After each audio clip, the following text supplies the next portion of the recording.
Good morning, good afternoon, good evening. Thank you very much for joining me for this episode 2 of the deep dive of the Havamal on Stoic Lokean. If you haven't already done so, please leave a like, subscribe, comment, review, leave an honest and an open review. All of that goes a long way to spreading the word, I guess, if you like. So today's episode, like I said, we'll read stanza 2 from Benjamin Thorpe's translation in the Pocket Havamal, which you can find on Amazon. I'll also post a link in the descriptions as well, so you can find it for yourself. A few quid on Amazon, nice and handy. Literally stick it in your pocket, carry it around and read it with you whenever you need to. So I'll just dive straight in, if I may, just as the rain is starting, so a nice little rainy backdrop to the podcast today. So stanza 2. Give us, hail, a guest is coming, where shall he sit? In much haste is he, who on the ways has to try his luck. So interpreting this stanza, perhaps in the context of Old Norse wisdom and heathenry in general, stanza 2 speaks to the concept of hospitality and the importance of welcoming guests. For any of you who are heathen or have heathen friends, you will absolutely be familiar with the hospitality within the heathen community. You go to any heathen gathering and it's an absolute essential vein that runs through every gathering that you will ever stumble across. Heathens are some of the most hospitable people you will ever meet in your life, and that continues and continues. So this is a beautiful stanza to be analysing today. It also as well speaks to the fact that in the often harsh and isolated environments of ancient Scandinavia, showing kindness to travellers and guests was both a moral duty and a means of establishing alliances. The stanza underscores the significance of receiving visitors with warmth and respect, and that question of where shall he sit hints at the honour and consideration given to guests. It's not just a case of Dave's come in, sit him in the corner, leave him there on his own. It's very much a case of making sure your guests are comfortable, making sure they're warm, making sure they're dry if they've come in from the rain, making sure they're fed, they're watered. And in many of the stanzas throughout the Havamal, that's a very common thread, a very common theme, is making sure your guests are well looked after and feel like part of the home, or feel welcome around the hearth, if you like. Furthermore, the stanza also suggests as well that travellers are often in a hurry. Maybe not so much today, but that was definitely the case once upon a time. But you will still have friends visiting who aren't staying for long. They might be popping in on the way out somewhere, or whatever. There's that unpredictability of the journeys and challenges that people face. So it's up to you to give them a spot of comfort, give them a little respite on that journey that they're on, whether that be an actual physical journey or a metaphorical one whereby they just need a bit of time to recuperate, to rest, relax. It's your duty, if you like, to give them that opportunity. From a Stoic perspective, stanza 2 resonates with the principles of kindness, open-mindedness, the readiness to adapt. Stoicism encourages us to be virtuous and hospitable, embodying qualities like generosity and compassion. Just as the stanza acknowledges the swift pace of travellers, Stoicism teaches us to be flexible and accommodating to the changing circumstances of life. Welcoming guests, for example, symbolises the Stoic virtue of social responsibility, of community building. One of the reasons I started this podcast, or the main reason I started this podcast, is for the building of community. It's to give something back to the heathen community that has been so good to me over the years. And it's also a reminder that we're all interconnected. In heathenry, we have the web of weird. One decision impacts the decision of many others. So that interconnectedness is very important, both in heathenry and in Stoicism as well. A quote that comes to mind, and I'm just going to read this as I've written it down. Practice yourself for heaven's sake in little things, and thence proceed to greater.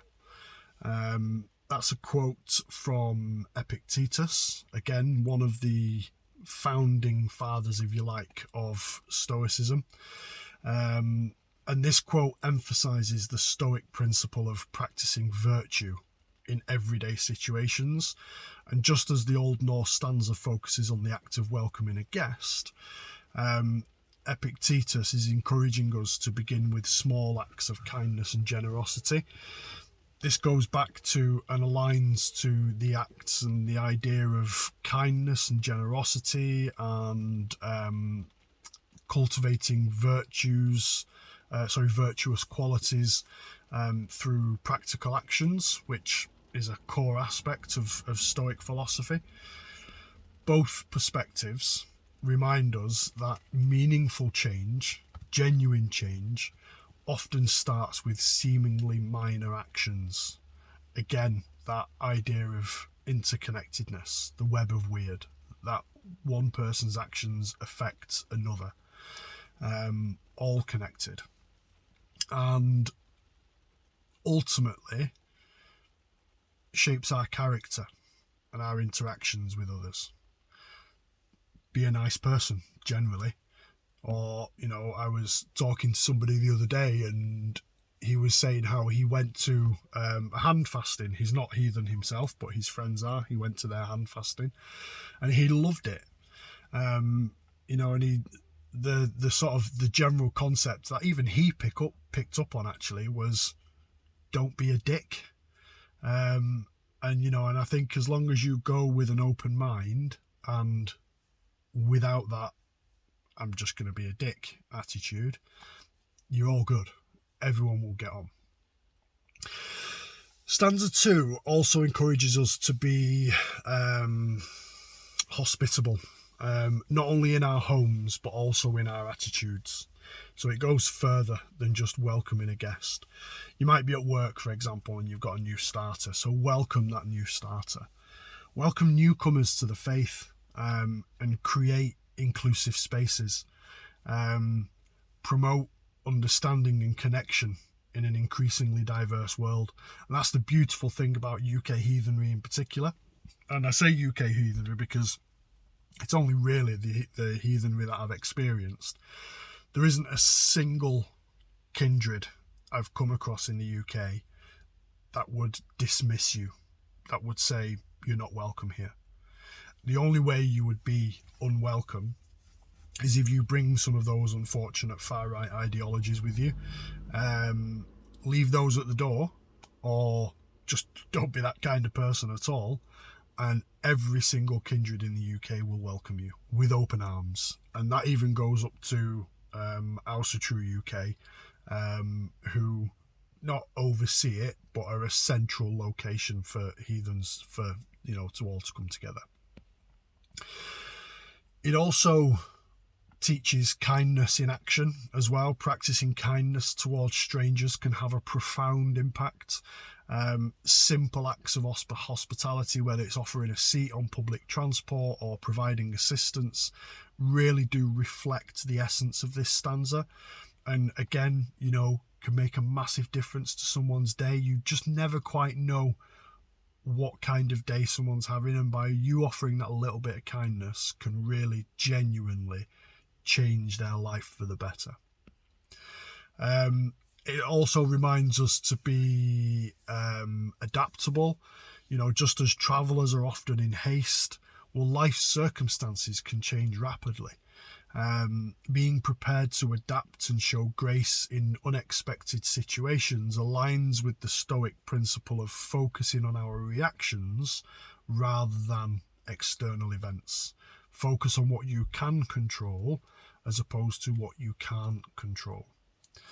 The interconnectedness of the stanza, I mean, I've mentioned this definitely several times. I would probably say it's the strongest theme that runs through it. Both the Old Norse and Stoic perspectives emphasize the interconnectedness of humanity.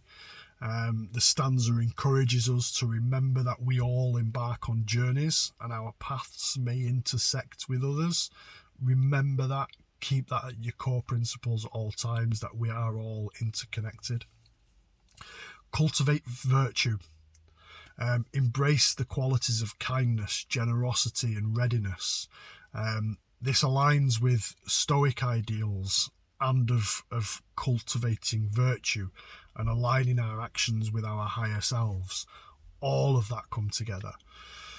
In essence, though, this stanza imparts the wisdom of creating a welcoming, compassionate and adaptable approach to life in general, not just welcoming guests into your own home. A perspective that bridges cultural wisdom and philosophical principles, offering a guide to living harmoniously in a complex world. It's a beautiful stanza when you actually read into it. So to finish off, as I did with episode 1, I'm going to read stanza 2 to you again before I sign off. So stanza 2 from the Havamal, the words of the High One, the wisdom of Odin. Give us hail, a guest is coming. Where shall he sit? In much haste is he who on the ways has to try his luck. Thank you for listening to me. Thank you for taking on my ramblings. Please subscribe, like, comment. There's a little poll at the end of each of my podcasts just asking you generally what you think. Please fill that in and please be honest, because any feedback is welcome. And I want this podcast to adapt and evolve over time, as it will. There are a lot of stanzas to go through in the Havamal.